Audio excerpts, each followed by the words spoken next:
आजमगढ़ जनपद पहुंचे सपा सांसद धर्मेंद्र यादव ने शनिवार को अपने आवास पर भारतीय जनता पार्टी पर जमकर हमला बोला। उन्होंने वक्फ संपत्तियों को लेकर सरकार द्वारा किए जा रहे कानून संशोधन को लेकर सवाल खड़े किए। वहीं महाकुंभ में भगदड़ के दौरान सरकार द्वारा मृतकों का आंकड़ा जारी न करने को लेकर आरोप लगाए गए हैं। उन्होंने कहा कि वक्फ की जो जमीनें हैं जिसे ऊपर वाले के नाम पर लोग दान करते हैं, उस पर भाजपा के नेताओं की निगाह है। कानून को संशोधित कर अधिकारियों का प्रयोग कर और कुछ गैर जरूरी लोगों को वक्फ कमेटी में डालकर जमीनों पर कब्जा करना चाहते हैं। यह सब बात की हैं। पहले बताओ, बेरोजगारों को रोजगार कब मिलेगा? किसानों की आमदनी कब बढ़ेगी? स्विस बैंक से 100 दिन के अंदर काला धन आना था, वह क्यों नहीं आया? आज़ादी के 75 साल में पहली बार $1 की कीमत 88 रुपये हो गई। ऐसा पहली बार हुआ है? इसका जवाब कब दोगे?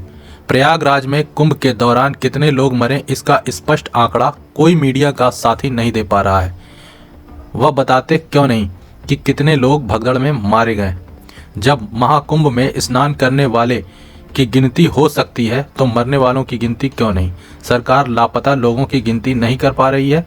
मुझे इस बात की आशंका है कि इस दुनिया में नहीं है, क्योंकि यह सभी लोग मिल नहीं पा रहे हैं। इस आवाज़ को हमारी पार्टी ने संसद में उठाया है।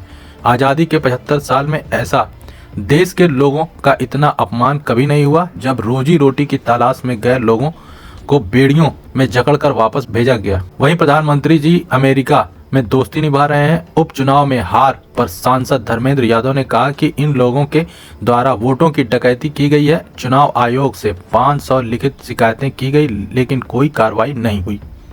उसके डेटा अभी तक नहीं आ पाए। सरकार दर्शन करने वालों का, स्नान करने वालों का डेटा तो रोज जारी कर रही है, लेकिन जो मौत हो गई उसके बारे में इसका जवाब सरकार को देना चाहिए। और जिस दिन से घटना हुई है, आदरणीय राष्ट्रीय अध्यक्ष जी और पूरी समाजवादी पार्टी प्रेस के माध्यम से, संसद के माध्यम से हर प्लेटफॉर्म पर ये सवाल कर रहे हैं, लेकिन आज तक इस बात का जवाब नहीं है। कल ही मैं सुन रहा था मुख्यमंत्री जी अपनी पीठ थपथपा रहे थे कि 49 करोड़ से ज़्यादा लोगों ने स्नान कर लिया। अगर 49 करोड़ के स्नान करने वाले श्रद्धालुओं की गिनती कर सकते हैं तो आखिर मृतकों की गिनती क्यों नहीं दे पा रहे? आखिर जो लोग अभी भी लापता हैं उनकी गिनती क्यों नहीं दे पा रहे? और मैं समझता हूँ शंका इस बात की है कि जो लोग लापता हैं वो भी कहीं ना कहीं आज शायद दुनिया में नहीं है, क्योंकि तभी लोग नहीं मिल पा रहे हैं। सर, आपके एक सांसद अफजल अंसारी जी हैं, वो मुकदमा दर्ज किया गया है। उन्होंने ये कह दिया था कि जो जितने लोग स्नान करने जा रहे हैं सीधे बैकुंठ चले जाएंगे, कितना की कुछ बचे। देखिए, अफजल साहब का मैंने सुना नहीं बयान, इसलिए मैं उस पर कुछ नहीं कहूँगा, लेकिन हाँ, इस समाजवादियों पर मुकदमा होना कोई बड़ी चीज़ तो है नहीं। अभी कल ही रात लखनऊ में जिस तरह का तांडव चल रहा है मनीष जगन अग्रवाल जी को लेकर, कोई मामूली बात है। और आज मैं सुबह देख रहा हूँ मीडिया पे, सोशल मीडिया के राष्ट्रीय अध्यक्ष जी के आवास के सामने छावनी बन गई है। सोचो, राष्ट्रीय अध्यक्ष जी के आवास के सामने छावनी बना दे रहे हैं। तो ये बीजेपी के लोग क्या कर रहे हैं क्या नहीं, क्योंकि इनके पास अपनी उपलब्धि बताने को, अपने किए हुए कामों को बताने के लिए कुछ नहीं है। केवल प्रशासन के लोग जो छावनी बनाने में लगे, अगर इतना ही प्रशासन कुंभ की व्यवस्था में लगाए होते तो शायद इतने लोगों की जान न गई होती, लेकिन उधर ध्यान नहीं था। उधर केवल विज्ञापन हो रहा था, प्रचार हो रहा था, प्रसार हो रहा था और सीना ठोका जा रहा था कि हम ये कर रहे हैं, हम 100 करोड़ का इंतजाम कर रहे हैं। और हालत ये है ट्रैफिक का, मैं समझता हूँ अभी पिछले मौनी अमावस्या से लेके अब तक क्या स्थिति है आपके सामने है सब। पिछले 10-15 दिनों से पूरे इलाहाबाद से लेके पूरे पूर्वांचल या इलाहाबाद के लिए जहाँ जहाँ से भी रास्ते आ रहे हैं, क्या व्यवस्था है ट्रैफिक की। तो सर, मिसमैनेजमेंट का शिकार हो गया है पूरा मिसमैनेजमेंट का शिकार है पूरी तरह से। केवल ये जो शैली है भारतीय जनता पार्टी की काम करने की, केवल विज्ञापन करना, प्रचार करना, प्रसार करना, अगर उस शैली की बजाय इन्होंने कोई बेहतर काम करने का प्रयास किया होता, इतने बड़े जो क्राउड के मैनेजमेंट के जो लोग, अनुभवी लोग हैं, उनका अगर इस्तेमाल किया होता। ऑलरेडी राष्ट्रीय अध्यक्ष जी कहते हैं कि मुख्यमंत्री जी हर मामले में एक्सपर्ट हैं, उनको किसी एक्सपर्ट की राय की ज़रूरत ही नहीं पड़ती है। तो जब खुद ही सब एक्सपर्ट है तो फिर इसके आगे क्या कहना है। जब आप लोग को सवाल उठाते हैं तो कहते हैं सनातन विरोधी, आप लोग हिंदू विरोधी हैं। उनसे हमें प्रमाण नहीं चाहिए। और आखिर वो हैं क्या जो प्रमाण दे रहे हैं? आखिर वो हैं क्या प्रमाण दे रहे हैं? और हम समाजवादियों के लिए फ़ख्र का विषय है, सदैव नेताजी के लिए आदरणीय राष्ट्रीय अध्यक्ष अखिलेश यादव जी के लिए जो भाव या जो प्रमाण शंकराचार्य महोदय ने दिया हो, उनसे बड़ा तो मैं नहीं समझता धर्म में किसी की बात का कोई वैल्यू है। जब उन्होंने ठहराया कि पिछला कुंभ शानदार हुआ था, बेहतर हुआ था, अच्छी व्यवस्थाएं हुई, संतों को सम्मान दिया, वो चीज़ें अब हमें इनसे प्रमाण पत्र लेने की थोड़ी ज़रूरत है भारतीय जनता पार्टी के लोगों से।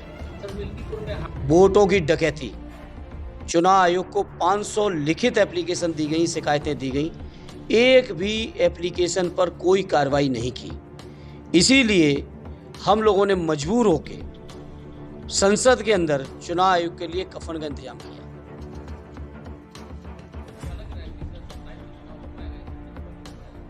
जनता आएगी मैदान में। ये उपचुनाव में प्रशासनिक तांडव के मात्र से जनता देख रही है हर चीज का और सबका जवाब देगी, और अभी लोकसभा में दिया है, कोई नई बात नहीं है।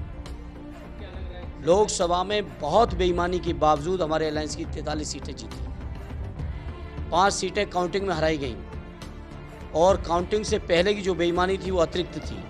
अगर निष्पक्ष चुनाव होता तो 43 की जगह 60 से ज़्यादा सीटें हम लोग लोकसभा में जीत चुके थे। अब रणनीति बता देंगे तो रणनीति का तो आगे वो दूसरा इंतजाम कर, लेकिन हाँ एक चीज़ ज़रूर है, पीडीएफ परिवार प्रदेश का जनमानस आदरणीय अखिलेश जी के नेतृत्व में मजबूती से खड़ा होगा, और मैं समझता हूँ इस तरह की हर बेईमानी का जवाब जनमानस लोकतांत्रिक तरीके से देगा।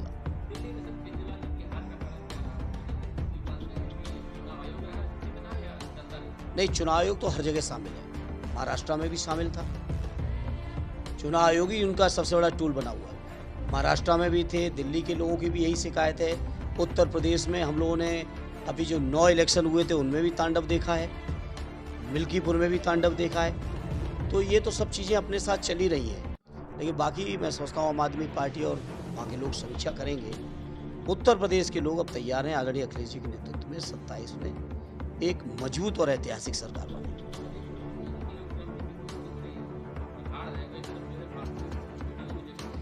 अब इसका जवाब तो प्रधानमंत्री जी को देना चाहिए, सरकार में बैठे लोगों को देना चाहिए। मैं समझता हूँ जहाँ आज़ादी का अमृत महोत्सव मना रहे हैं देश, इतने दिनों में 75 सालों में कभी भी देश के नागरिकों का इस तरह का अपमान नहीं हुआ। जिस तरीके से बंदी बना के, हाथ और पैर बांध के लोगों को खाना नहीं मिला, तो ये आप समझ सकते हैं कि अमेरिका से चले थे, कम से कम 15 से 18 घंटे की यात्रा रही होगी। लोग मूलभूत सुविधाओं से वंचित थे, वॉशरूम नहीं जा पाए, खा नहीं पाए, बच्चे, महिलाएं, बुजुर्ग हाथों में बेड़ियां, पैरों में बेड़ियां डाल के जिस तरह से भेजे गए, ये बहुत दुर्भाग्यपूर्ण है, और मैं समझता हूँ देश का गौरव इससे बहुत गिरा है। इस बात को संसद में भी समाजवादियों ने बहुत मजबूती से उठाया था। अब प्रधानमंत्री जी गए हैं, दोस्ती निभा रहे हैं, बहुत अच्छी बात है, लेकिन इन देश के लोगों के स्वाभिमान की भी चर्चा उनको वहाँ करनी चाहिए थी।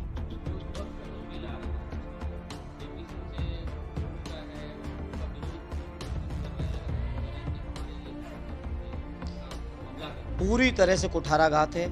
जो वक्फी ज़मीनें हैं उन ज़मीनों पर भारतीय जनता पार्टी के लोगों की निगाह है। रक्षा की ज़मीनें लोगों को कौड़ियों के भाव बेची गई, रेल की ज़मीनें बेची गई, अब वक्फी ज़मीनों पर इनकी निगाह है।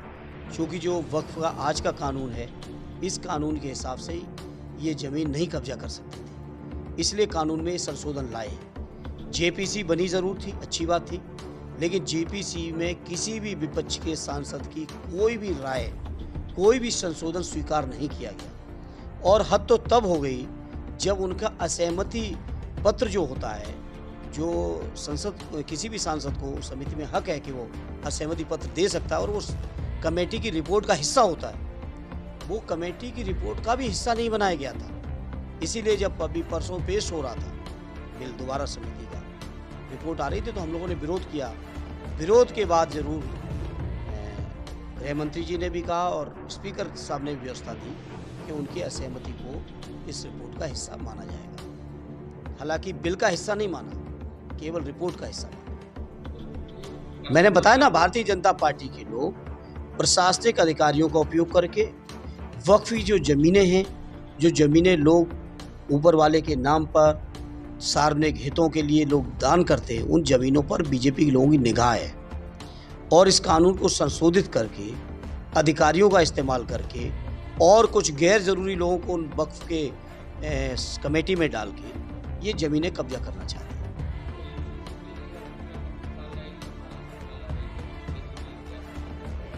मैं कह रहा हूँ ये सब बातें बात की हैं। पहले ये बताओ वो रोज़गार कब मिलेगा जो 2 करोड़ हर साल वादा हुआ था? किसानों की आमदनी कब बढ़ेगी? वो जो 100 दिन के अंदर स्विस बैंक का काला धन आना था वो क्यों नहीं आया? वो जो लोग कह रहे थे कि डॉलर के मुकाबले अगर रुपया गिरता है तो देश की साख गिरती है, तो मैं उन्हीं की अगर परिभाषा के हिसाब से बात करूं तो देश की साख आज़ादी से 75 सालों में सबसे ज़्यादा साख आज गिराई है भारतीय जनता पार्टी ने। 88 रुपये पे पहुंच गए हैं, $1 के मुकाबले रुपये 88 रुपये। तो आप सोचिए इनका जवाब कब बीजेपी के लोग देंगे? विवादित चीज़ों को लाके, चर्चा को इधर उधर घुमा के, और आप मीडिया के साथियों का उपयोग करके, क्योंकि कोई मीडिया का साथी संख्या नहीं बता पा रहा है या ऑफ द रिकॉर्ड बताते भी हैं तो वो ऑन एयर आप लोग नहीं दिखा पा रहे हो। तो ये जो केवल इमेज मैनेजमेंट का काम हो रहा है, इससे आगे, इससे ऊपर जाके लोगों के हितों में वास्तव में काम करना चाहिए। बहुत बहुत धन्यवाद।